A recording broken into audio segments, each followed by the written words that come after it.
ഇവിടെ ഇപ്പോൾ നടക്കുന്ന അതേ പ്രക്രിയ ഭാഗമായി കോൺഗ്രസിനെ വിഴുങ്ങി BJP അധികാരത്തിൽ വന്ന ഒരു സ്ഥലം. ആദ്യത്തെ പ്രാവശ്യം തനിച്ച് ഭൂരിപക്ഷം കിട്ടിയില്ല, വലിയ കുഴപ്പമൊന്നും ഉണ്ടായില്ല.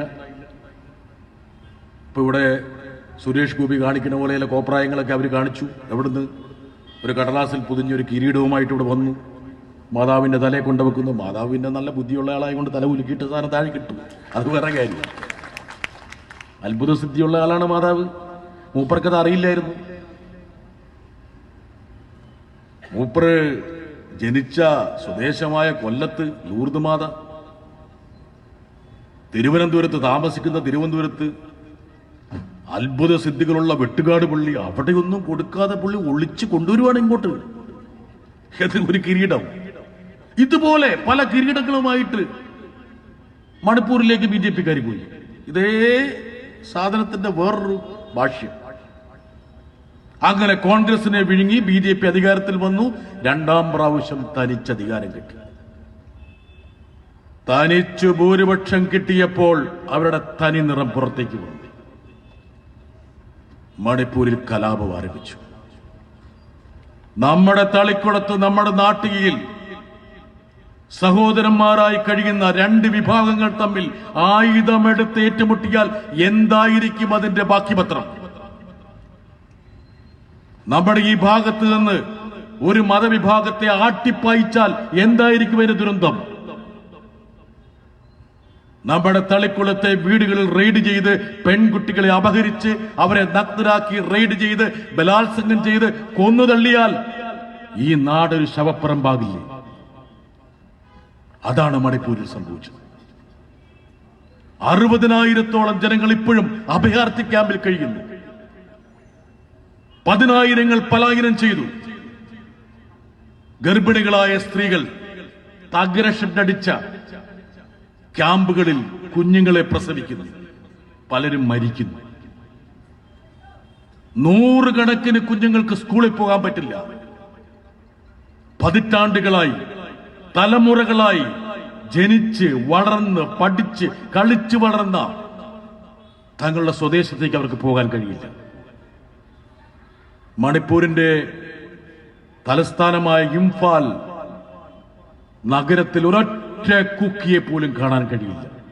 ഒരു കുക്കിയെങ്ങാൻ വന്നാൽ അവിടുന്ന് അവരെ ആട്ടിപ്പായിക്കും, കൊല്ലും. ഒരു സംസ്ഥാനത്തെ ധ്രുവീകരണത്തിലൂടെ, ഭ്രാന്തിലൂടെ എങ്ങനെയാണ് വിഭജിച്ചത്? രണ്ട് വിഭാഗങ്ങൾക്കിടയിൽ വെറുപ്പിന്റെയും വിദ്വേഷത്തിന്റെയും മതിൽ എങ്ങനെയാണ് BJP തീർത്തത്? അവിടെയാണ് ഇന്ത്യയിലെ പ്രമുഖരായിട്ടുള്ള സിവിൽ സർവൻസ്, പ്രതിരോധ വകുപ്പൊക്കെ കൈകാര്യം ചെയ്ത മുതിർന്ന IAS ഉദ്യോഗസ്ഥന്മാർ ഒരു കാര്യം പറഞ്ഞു.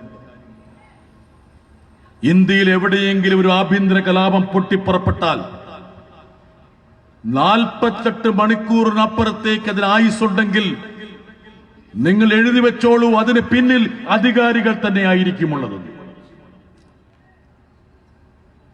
അധികാരം കൈയാളുന്ന പ്രത്യയശാസ്ത്രവും സ്ഥാപനങ്ങളും അതിന് പിന്നിലില്ലെങ്കിൽ ഒരു കലാപത്തിനും 48 മണിക്കൂറിലേക്ക് അപ്പുറത്തേക്ക് പോകാൻ കഴിയില്ല. ഇത്ര സേന, ആഭ്യന്തര പോലീസ്, കേന്ദ്ര സൈന്യങ്ങൾ, മ്യാൻമറിനോട് അതിർത്തി പങ്കിടുന്ന മലയാളികളായി എത്ര പേരാണ് അസാം റൈഫിൾസിൽ അവിടെ ജോലി ചെയ്യുന്നത്? അവരെയൊക്കെ ഞങ്ങൾ കണ്ടപ്പോൾ അവർ പറഞ്ഞു, ഞങ്ങൾ വിചാരിച്ച നടക്കില്ല. ഇതിന്റെ കാരണം അപ്പുറത്താണ്. അങ്ങനെ ഒരു സംസ്ഥാനത്തെ താറുമാറാക്കി. മണിപ്പൂരിലെ 3 വിഭാഗങ്ങൾ സമാധാനത്തോടെ കഴിഞ്ഞപ്പോൾ അവരെ 3 തട്ടുകളിലാക്കി പരസ്പരം ഏറ്റുമുട്ടിച്ചെങ്കിൽ അതേ ഫോർമുലയുമായിട്ടാണ് ഈ കഴുകന്മാർ ഇന്ന് കേരളത്തിലേക്ക് വരുന്നത്. നമ്മുടെ അന്തരീക്ഷത്തിൽ വട്ടമിട്ട് പറക്കുന്നവർ, കിരീടവുമായി ഒളിച്ചു വരുന്നവർ, കേക്കുകൾ പൊതിഞ്ഞെടുത്ത് അരമനകളുടെ പടി നിറങ്ങുന്നവർ, ഇവർക്കെല്ലാം ഒറ്റ ഉദ്ദേശവുമുള്ളൂ, നമ്മുടെ ജനതയെ തല്ലിക്കുക, തമ്മി തല്ലിക്കുക. എന്റെ സഹപ്രവർത്തകനാണ് പ്രകാശ് ജാവ്ദേക്കർ, രാജ്യസഭയിലെ നേതാവാണ്, മുൻ മന്ത്രിയാണ്, ഇപ്പൊ BJPയുടെ പ്രഭാരിയാണ്. എന്ന് വെച്ചാല് ഇവരുടെയൊക്കെ കൊസറാക്കുള്ളി വാക്കുകൾ നമുക്ക് മനസ്സിലാവില്ല. പ്രഭാരി എന്ന് പറഞ്ഞാൽ ചുമതലക്കാരൻ. സംസ്കൃതം എന്നാ പറയുന്നത്. സജിത സംസ്കൃതം പഠിച്ചിട്ടുണ്ടാ? ഇല്ല. ഓക്കെ, ഭാഗ്യം. മൂപ്പരോട് ഞാൻ ചോദിച്ചല്ല, എന്താ ഇത് എങ്ങോട്ടാ പോണേ കേരളത്തിലേക്ക്? അതെന്ത് പറ്റി? സഭയിൽ ഇരിക്കുന്നില്ലല്ലോ. ഞാൻ കുറച്ച് കേക്കുമായിട്ട് പോവാ, ക്രിസ്മസ് ഒക്കെ എടുത്തല്ലോ. ഞാൻ പറയും എന്ത് പറ്റി? പട്ടുന്നതിനെ കേക്ക് അല്ല, ചില ബിഷപ്പുമാർക്ക് കുറച്ച് കേക്ക് കൊടുക്കണം. ഞാൻ പറഞ്ഞല്ല, ഇതൊക്കെ അവര് മേടിക്കുമോ? അത് മേടിക്കും. കേന്ദ്ര ഭരണമാണല്ലോ കയ്യിലുള്ളത്. റഹീം സാഹിബ് അല്ലേ? റഹീം അല്ലേ? ആ, റഹീം സാഹിബ് ഭരണമുള്ളപ്പോൾ ഇവർക്കെല്ലാം ചെറിയ പേടി ഉണ്ടാവുമല്ലോ. കേക്ക് കൊടുത്തു.